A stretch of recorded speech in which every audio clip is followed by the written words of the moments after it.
Good morning students, I am Shomajit sir.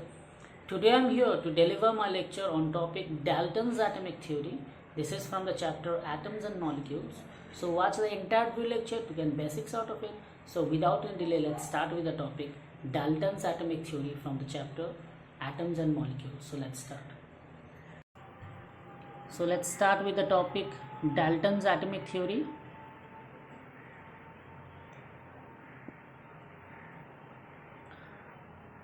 Now first let me discuss who was Dalton. Okay, so John Dalton, that is, he was born in 6 September in 1766 and he has till 27th July 1844. His lifespan was from 1766 to 1844. He was an English chemist, okay, physicist and meteorologist. So he is the best known for introducing the atomic theory into chemistry, and for this research into color blindness, sometimes referred to as Daltonism, in his honor. So this is Dalton, the picture I have given.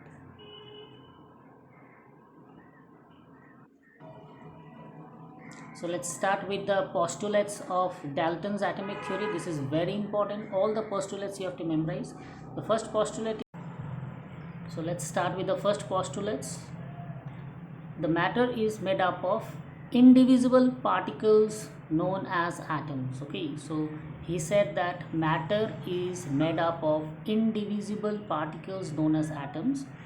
Second postulate he gave that the properties of all the atoms of a given element are the same, including masses. Okay, so he said that the properties of all the atoms of a given element are the same, including the masses. This can also be stated as all the atoms of an element have identical mass, while the atoms of different element have different masses. So what he has said, this can be also be stated that all the atoms of an element have identical mass, whereas the atoms of different element have different masses. Next point, you see, atoms of different element combine in fixed ratio to form compounds. Okay, so atoms of different element, the atoms of different element combine in fixed ratio to form compounds. Next he said atoms are neither created nor destroyed. So atoms can neither be created nor be destroyed. This implies that during chemical reactions no atoms are created or destroyed. So it states that during chemical reactions no atoms are created nor destroyed. Next you can see the formation of new products, that is compounds, result from the arrangement of existing atoms, that is reactants. Okay, so the formation of new products is compound result from the arrangement of existing atoms or reactants. Okay, so last point, you see atoms of an element are identical in mass. Okay, so atoms of an element are identical in mass, size and many other chemicals or physical properties, but the atoms of two different elements differ in mass, size and many other chemical or physical properties. So you can see here I have given 1 2 3 4 5 6 postulates I have given total. Okay, so first one is matter.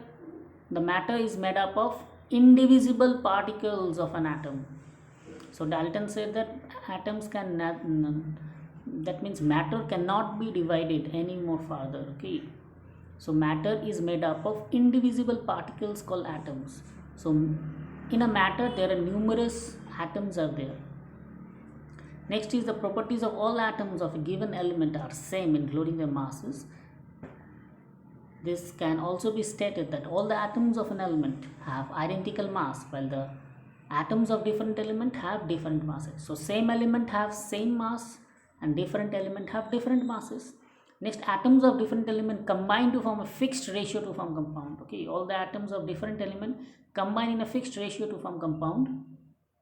then atoms can neither be created nor be destroyed. This implies that during chemical reaction, no atoms are created nor destroyed. Okay, so the formation of new products or compounds result in from the arrangement of existing atoms or reactants. And the last, atoms of an element are identical in mass, size, and many other chemicals or physical properties. But atoms of two different elements differ in mass, size, and many other chemical or physical properties. So I have said this postulates of Dalton's atomic theory. You have to memorize this. It's very important.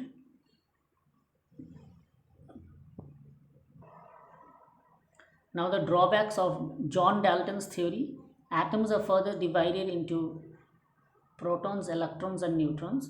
The drawbacks of John Dalton theory is that in John Dalton theory, he said that atoms can not be divided any further. But here the drawbacks is we know that atoms can be further divided or subdivided into protons, electrons, and neutrons. Second is atoms of same element. Okay, atoms of same element are not similar in all respects. Okay, so atoms of same element are not similar in all respect. They may vary in mass and density. So these are known as isotopes. Third, you see atoms of different element are not different in all respect. Okay, so atoms of different element are not different in all respects. Atoms of different element that have the same atomic mass are called isobars. So student, these are the homework questions. The first question is, what are the postulates of Dalton's atomic theory? You have to memorize this. You have to write it down in your chemistry copy. Second is, what are the drawbacks of Dalton's atomic theory? Thank you student. This is all about the entire video lecture. Here I have discussed about this topic Dalton's atomic theory from the chapter Atoms and Molecules. So stay at home, stay safe. I am Shomujit sir signing off for today, and again we'll meet in the next class. Thank you students.